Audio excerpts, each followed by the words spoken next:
नमस्कार साथियों, स्वागत है आपका सिविल लक्ष्य एकेडमी के Chhattisgarh daily current affairs program में।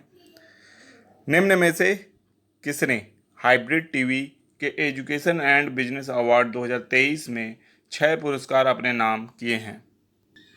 तो इसका सही जवाब है एनएमडीसी। एनएमडीसी ने हाइब्रिड टीवी के एजुकेशन एंड बिजनेस अवार्ड में 6 पुरस्कार अपने नाम किए हैं। एनएमडीसी जो कि छत्तीसगढ़ में विभिन्न औद्योगिक जो उत्पादन है खनिजों का उसको अंजाम देता है, उसने ये अवार्ड जीता है। तो इसको याद रखना है आपको, एनएमडीसी। तो एनएमडीसी को आप जानते होंगे, जो छत्तीसगढ़ के बैलाडीला में उत्पादन होता है वो एनएमडीसी के द्वारा किया जाता है। सबसे पहले इसने किरंदुल माइंस 1968 में वहाँ उत्पादन प्रारंभ किया। 1980 में बचेली को भी उत्पादन शुरू किया। 88 में बैलाडीला की जो मेन खान है वो शुरू हुई। तो क्रमबद्ध रूप से लगातार जो बैलाडीला के लॉ एस्क हैं, है ना, जो कि हेमेटाइट प्रकार का लॉ एस्क है, उसका उत्पादन किसके द्वारा किया जा रहा है? एनएमडीसी के द्वारा किया जा रहा है। तो ये राष्ट्र की एक बड़ी कंपनी है जो औद्योगिक उत्पादन करती है खनिजों का। ठीक है, तो इसको याद रखिएगा। नेक्स्ट क्वेश्चन है, प्रोफेसर राम गोपाल तिवारी के नाम से कब पुरस्कार दिया जाएगा? तो इसका सही जवाब है राज्योत्सव में। राज्योत्सव में प्रोफेसर राम गोपाल तिवारी के नाम से, जिनको सहकारिता पुरुष के नाम से भी जाना जाता है, इनके नाम से पुरस्कार दिया जाएगा राज्योत्सव में। ठीक है, और ये ब्राह्मण वर्ग के एक विद्वान थे, है ना, प्रोफेसर राम गोपाल तिवारी, और छत्तीसगढ़ में इनका विशेष महत्व है। ठीक है, तो राज्योत्सव में इनके नाम से पुरस्कार दिया जाएगा, इस बात को याद रखना है। नेक्स्ट क्वेश्चन है, नीति आयोग की रिपोर्ट के अनुसार छत्तीसगढ़ के कितने लोग गरीबी रेखा से बाहर आ चुके हैं? तो इसका सही जवाब है 40 लाख, है ना। तो 40 लाख लोग छत्तीसगढ़ के गरीबी रेखा से बाहर आ चुके हैं, और ये गरीबी रेखा जो है बहुआयामी गरीबी है। ठीक है, तो बहुआयामी गरीबी से बाहर लाने में छत्तीसगढ़ सरकार बहुत ज़्यादा सफल हुई है। और छत्तीसगढ़ सरकार की जो न्याय योजना, विभिन्न न्याय योजना जो चला रही है, जिसके द्वारा डायरेक्ट बेनिफिट प्राप्त हो रहा है जनता को, उसके माध्यम से 40 लाख लोगों को बहुआयामी गरीबी से बाहर किया गया है। राज्य सरकार ने काफ़ी अच्छा काम किया है गरीबी निवारण में। ठीक है, रोजगार देने में भी बहुत अच्छा काम किया है। ग्रामीण रोजगार में जो बेरोजगारी प्रतिशत है वो मात्र 0.5% है, जो कि इन्हें एक इतिहास रच दिया है सरकार ने। और कई महीनों में ये 0.1% भी रही है। ठीक है, तो लगभग नगण्य बेरोजगारी ग्रामीण क्षेत्रों में देखने को मिली है। ठीक है, तो ये भी याद रखिएगा। नेक्स्ट क्वेश्चन है, विश्व गेंडा दिवस कब मनाया जाता है? तो इसका सही जवाब है 22 सितंबर। 22 सितंबर को विश्व गेंडा दिवस मनाया जाता है। और आपको पता हो कि जो विश्व गेंडा दिवस है, और गेंडा जो पाया जाता है वो आपका असम के काजीरंगा नेशनल पार्क में पाया जाता है। ठीक है, हालांकि मेंस में सही मान लिया गया है कुनो नेशनल पार्क, जो कि असम में लोकेटेड है, ऐसा मान लिया गया था, लेकिन आपको ऐसा बिल्कुल भी आंसर नहीं लिखना है। ठीक है, भले पीएससी ने उसको सही माना था, लेकिन आपको नहीं लिखना है, क्योंकि कुनो नेशनल पार्क जो है वो आपका मध्य प्रदेश में है। और वहाँ चीता को लाया गया है ना, चीता को नामीबिया से जो लाया गया है और बसाया गया है, वहाँ कहाँ बसाया गया था? कुनो नेशनल पार्क में। ठीक है, और गेंडा जो पाया जाता है काजीरंगा नेशनल पार्क में पाया जाता है। ठीक है, तो इसको भी याद रखना है। और गेंडे को यानी और भी ज़्यादा जिन क्षेत्रों में लाने की कोशिश की जा रही है, वो आपका पश्चिम बंगाल हो गया, बिहार हो गया, यहाँ पे भी लोकेट करने की कोशिश की जा रही है। लेकिन फ़िलहाल एक सिंगी गेंडा जो है वो आपका काजीरंगा, मानस, ये जितने भी असम के नेशनल पार्क हैं वहाँ पे देखने को मिल जाते हैं। नेक्स्ट क्वेश्चन है, अंतिम पंघाल ने वर्ल्ड चैंपियनशिप में कौन सा पदक जीता है? तो इसका सही जवाब है कांस्य पदक। तो कांस्य पदक जीता है अंतिम पंघाल ने, जो कि एक पहलवान है। और इसी के साथ इन्होंने जो 2024 का ओलंपिक है उसके लिए क्वालिफाई कर लिया है, और वो उसमें भाग लेंगे। ठीक है, तो अंतिम पंघाल को याद रखिएगा, कांस्य पदक इन्होंने जीता है। नेक्स्ट क्वेश्चन है, 128वां संविधान संशोधन विधेयक किससे संबंधित है? तो इसका सही जवाब है महिला आरक्षण से। ठीक है, तो 128वां संविधान संशोधन विधेयक जो है वो महिला आरक्षण से संबंधित है। तो इस क्वेश्चन को भी आपको याद रखना है। ठीक है, तो ये जो महिला आरक्षण है ये कहाँ मिलेगा? ये लोकसभा और राज्यसभा के जो लोकसभा और विधानसभा के जो डायरेक्ट इलेक्शन होते हैं उसमें इसको लाया जाएगा। 33% आरक्षण महिलाओं को दिया जाएगा। ठीक है, ये लागू कब से होगा? तो ये 2026 के बाद लागू होगा, दो अभी लागू नहीं होगा। कारण यह है कि परिसीमन किया जाना है। परिसीमन के बाद महिला आरक्षण ये जो बिल है ना, ये पूर्णतः प्रभावी हो जाएगा। ठीक है, देखिए ये संविधान संशोधन विधेयक, संशोधन यहाँ छूटा हुआ है, विधेयक की संख्या और संविधान संशोधन बिल की संख्या अलग हो जाती है, यानी संविधान संशोधन अधिनियम की संख्या अलग हो जाती है। ठीक है, तो 128वां विधेयक है और जब ये बिल बनेगा तो 105वां या 106वां बिल बन जाएगा, क्योंकि संविधान संशोधन 104 तक हुए हैं, है ना। तो वो ये उसके बाद वहाँ पे बिल बन जाएगा। ठीक है, तो इसको याद रखिएगा। अब आप लोगों के लिए होमवर्क प्रश्न है, इसका जवाब आप कमेंट बॉक्स में जरूर दीजिएगा। पीएम विश्वकर्मा कौशल सम्मान योजना कब से शुरू की गई? 15 सितंबर, 16 सितंबर, 17 सितंबर या 18 सितंबर? तो इसका जवाब कमेंट बॉक्स में जरूर दीजिएगा। लास्ट वीडियो में हमने प्रश्न पूछा था राष्ट्रीय मानवाधिकार सम्मेलन कहाँ हो रहा है? ठीक है, तो इसका सही जवाब है नई दिल्ली में हो रहा है। ठीक है, तो इसको याद रखना है। अब देखेंगे कुछ रिवीजन प्रश्न। वर्ष 2023 में होने वाला चक्रधर समारोह किस क्रम का समारोह है? तो इसका सही जवाब है 38वां चक्रधर समारोह है। ठीक है, तो 38वें क्रम का चक्रधर समारोह वर्ष 2023 में आयोजित किया जा रहा है। आपको पता हो हमेशा की तरह किस जगह ये आयोजित किया जा रहा है? तो रायगढ़ में। ठीक है, रायगढ़ में ही आयोजित किया जा रहा है, तो इसको याद रखना है आपको, रायगढ़ को, है ना।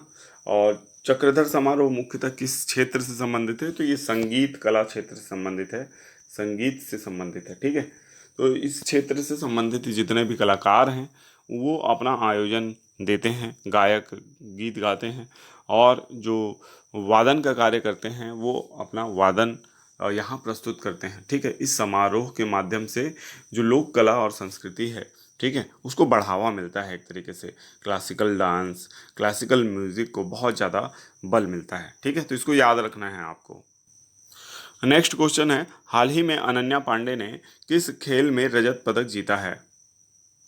तो इसका सही जवाब है स्क्वैश। ठीक है, तो हाल ही में अनन्या पांडे ने स्क्वैश खेल में रजत पदक जीता है। तो ये भी एक विशिष्ट खेल है। ठीक है, बेंगलुरु में एक विशेष प्रतियोगिता हुई थी स्क्वैश की, है ना, राष्ट्रीय स्क्वैश प्रतियोगिता आप मान सकते हैं। ठीक है, डनलप राष्ट्रीय स्क्वैश प्रतियोगिता, इसमें अनन्या पांडे ने रजत पदक जीतकर राज्य को गौरवान्वित महसूस कराया है। ठीक है, तो इसको याद रखिएगा।